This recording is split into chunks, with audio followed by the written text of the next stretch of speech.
I don't usually lead a satsang this close to a formal retreat, especially one of the length that we're about to go into. But I feel that it's my duty to continue to update the Sangha writ large regarding the nature of the events that are curving the psychological and emotional space of everyone, and in fact invading that space with the ever more chaotic energies of the planetary noetic field. And I think it's important to have discernment, accurate discernment about what is actually happening, so that there is no contagion from that field and no confusion and no loss of one's center by becoming fascinated or caught up with or reactive to the events happening in the larger phenomenal field that we have been witnessing in recent days. So that's one reason for meeting tonight, but it's convergent with another, which is I was reminded that tonight is the first night of Passover. And of course, Passover and Easter are two holidays joined at the hip, if only because the great Rabbi Yeshua, his famous Last Supper was the Passover Seder. And so those two holidays have a dialectical relationship that, not coincidentally, is extremely closely related to the events that are happening in the world during this immediate period. So I would sum up the events by saying that there has been a phase shift in the phenomenal plane.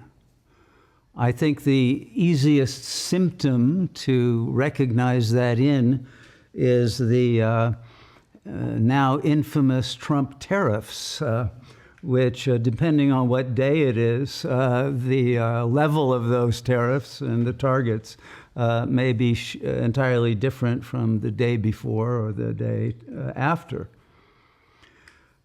And because we have seen U.S. policy not only make an irrational, aggressive shift into a global trade war, but because there was an immediate caving in to the forces within the base of the deep state, if you will, that could not be sustained even for a day or so. And since then, there has been even more backtracking on the level of tariffs. Particularly, I just saw the high-tech products that come in from China, because Apple would go bankrupt immediately, as would a number of other U.S. companies. So this would not do well for political contributions, to say the very least. So we have a situation where U.S. policy itself has become destabilized, untrustworthy. And this has created a death spiral, really, for the global geoeconomic stability of the system that had been in place since World War II, really. And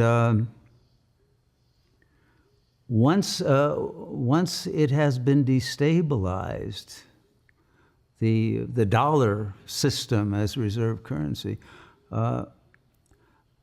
the faith, the trust in it will not return, no matter what backtracking or giving in to power blocks or centers within the U.S. or the empire take place. So this has brought about a tremendous chaos. And my theory about this is that we have to apply psychoanalytic theory to understand why the dangers of what is happening here go far beyond mere economic uncertainty that will cause investments to hold back and various other let's say shifts of allegiances, etc.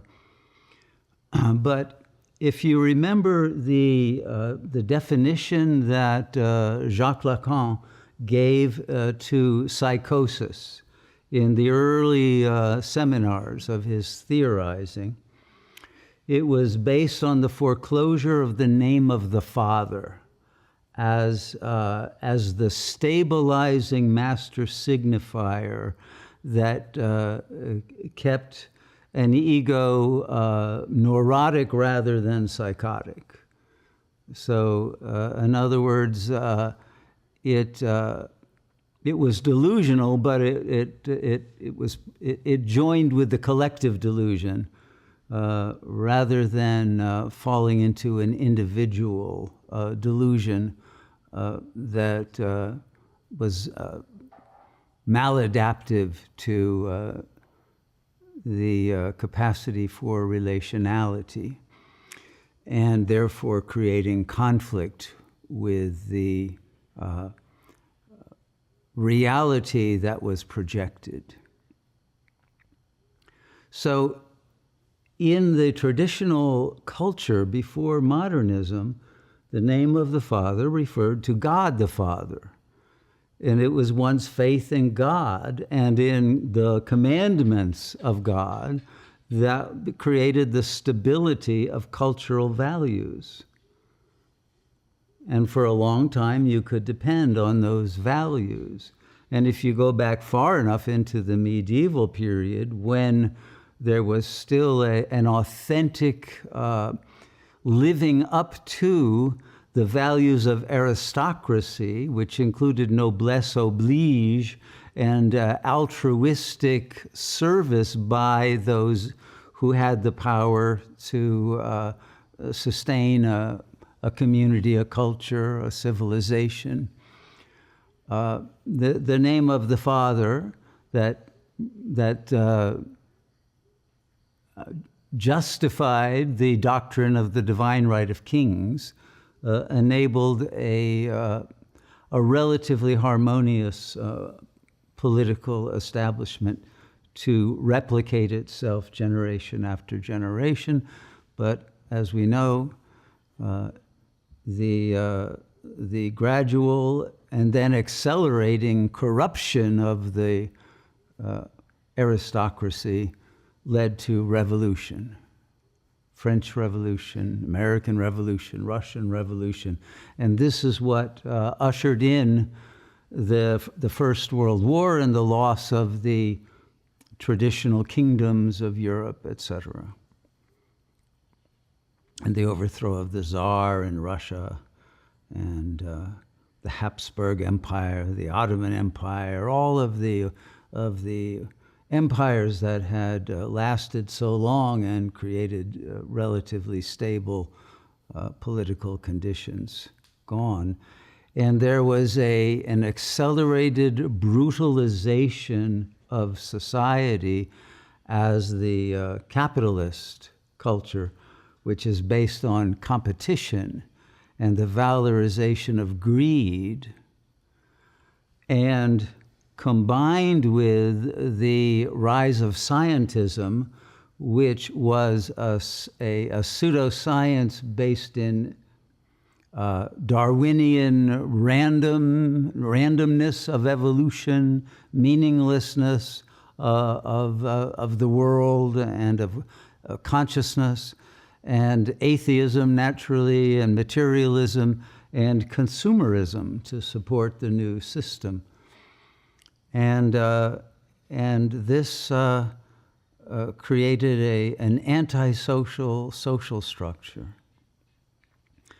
That has now accelerated because the name of the Father was displaced collectively, and the new master signifier that stabilized the psychological equilibrium of the masses, as well as the rulers, was the almighty dollar.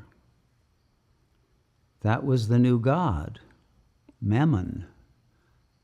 And now the dollar has lost its almighty status. And because that was the stabilizing factor for people to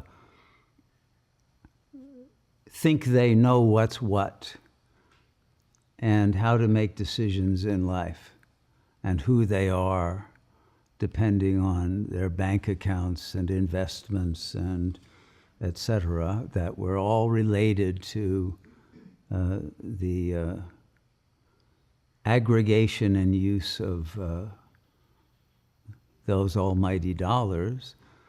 Now, with that removed as a criterion and ground of action in the world, there is a complete decenteredness of ego consciousness that no longer has a master signifier that it can make its rock upon which it can decide its course of life.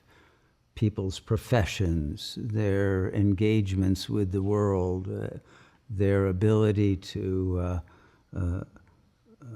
plan future moves and purchases, etc. And so it is beginning, it's only starting now, but it's leading to a literal condition of madness that was already there but latent. And now that master signifier is shaking and is threatened with completely crumbling, and the loss of hegemony of the Western Empire, along with the loss of the reserve currency privilege, now there is the last propensity for sustaining power, which is inherent and endemic to the capitalist, imperialist, colonialist mentality that this had engendered. Now the last